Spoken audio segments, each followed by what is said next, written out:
The Home Secretary announcing new plans to tackle the immigration crisis, including a temporary ban on families of people granted asylum from being allowed to come to the UK. Yvette Cooper joins me now. Very good morning to you, Home Secretary. Good morning, Susanna. This was an announcement you made yesterday, but I want to ask you first about the one-in, one-out policy, which, when you announced it back in July, said would take effect within weeks. Well, weeks later, not one person has been returned to France, and 3,567 have been allowed in. Why isn't it up and running? Well, it is on track and it has started.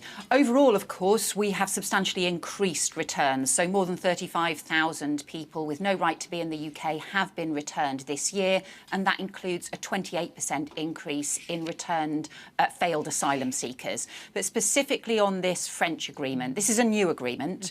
The treaty was signed just 4 weeks ago. The first steps have all taken place. That includes detaining people on arrival at Dover. It includes referring cases to France and us beginning the security checks on people who have applied through the legal process from France to come to the UK, because it's crucial we do those security checks alongside this. It is a one-for-one arrangement. OK, so we do expect the first when do we returns. actually send people back?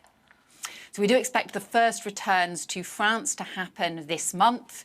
But we've always been clear this was a pilot scheme and therefore we had to get these new processes in place.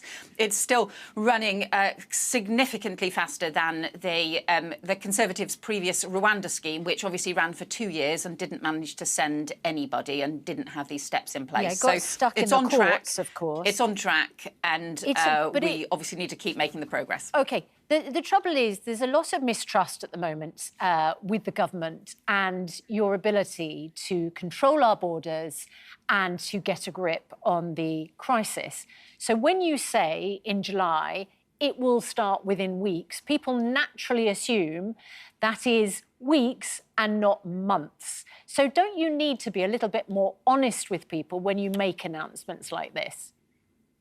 So we are 4 weeks from the signing of the treaty. And not one person's been returned under it. And I think that we are on track. As I said, the initial detentions have taken place. We do expect the first returns this month. But unlike some of the previous government's things, that we've actually been very clear about this being a pilot scheme and that this will need to test systems as well. I think the fundamental principles underpinning it are really important, which is actually if you arrive on a dangerous boat from France and you've paid people smugglers, you've paid criminal gangs, actually you should be being returned. But in exchange, we should do our bit alongside other countries to help those who have applied through a legal process who are fleeing persecution and conflict. Do you estimate, and that's what we'll do. Do you estimate that actually we will take many more people than the one-in, one-out promise? That for everybody, every individual that we return, we will take many, many more people as part of that deal? No, so as part of the particular France treaty, that is a one-for-one agreement, and that's important. That's a guarantee. But we're also... Yeah, that's the underpinning. That is within the treaty. That's what the treaty says. It is a one-for-one agreement. It's a reciprocal one. But look, this is just one of many things that we're doing. We're also investing in strengthening our border security. We've got new powers going through Parliament at the moment, counter-terrorism powers to go after criminal gangs. We badly need those enforced. The National Crime Agency has got additional investigators and resources. We need those counter-terrorism powers now to be able to go after the gangs, to be able to download the mobile phones. People that is being held up, and the Conservatives and Reform are still opposing that law. We've got to get that in place as well. People are not seeing results. The number of asylum seekers being housed in hotels by the end of March this year, 32,345, up from June last year when the figure was 29,505. The Prime Minister says he wants to move faster on asylum hotels.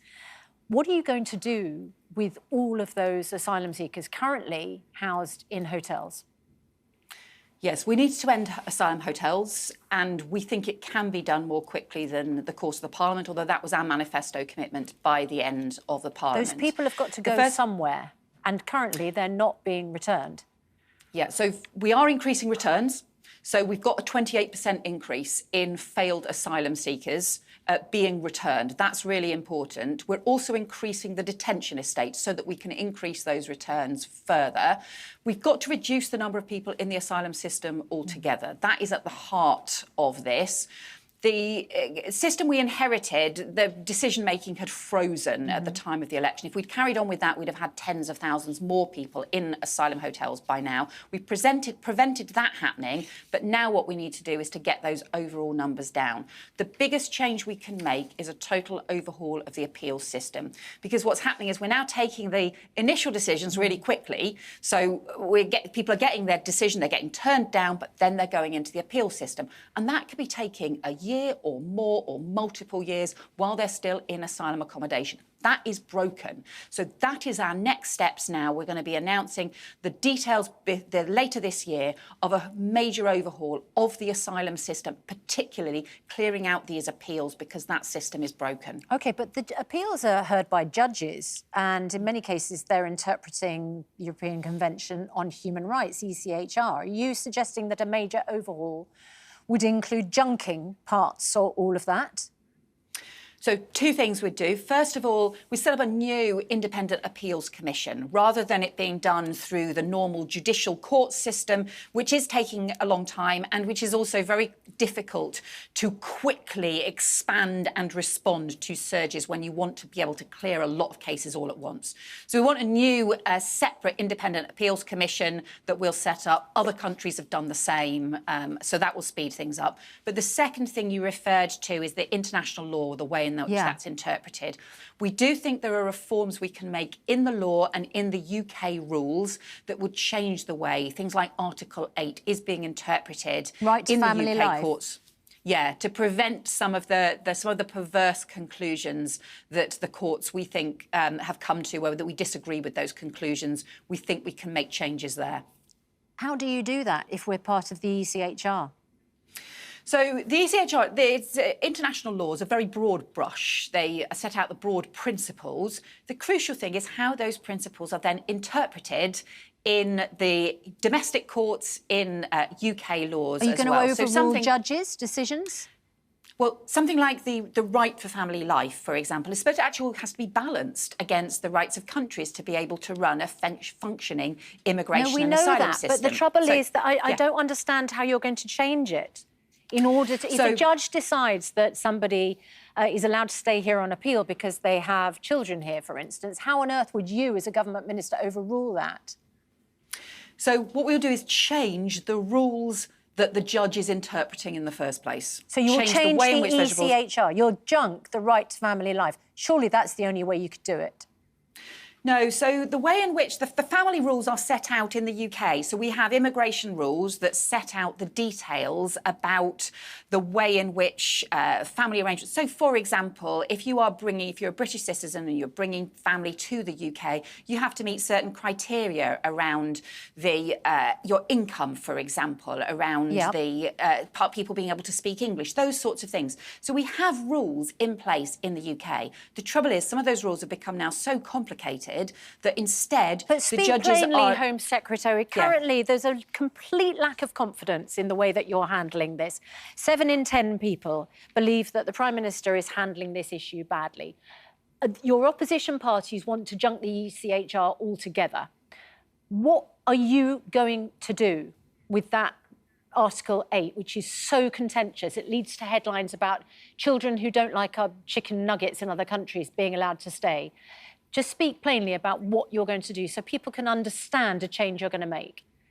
So it's basically changing the rules in the UK, which effectively tell the courts how Article 8 should be interpreted in the UK. So it's how international law should be interpreted here in the UK. And the reason that we still think international law is important is without it, we wouldn't have got the French agreement in place to be able to return people to France. We wouldn't have got the agreement with Germany to be able to go after the warehouses in Germany. So you need international law in place, but then you need to make sure it's implemented fairly in an updated way. If they think that's fair. All right, Home Secretary, thanks very much indeed.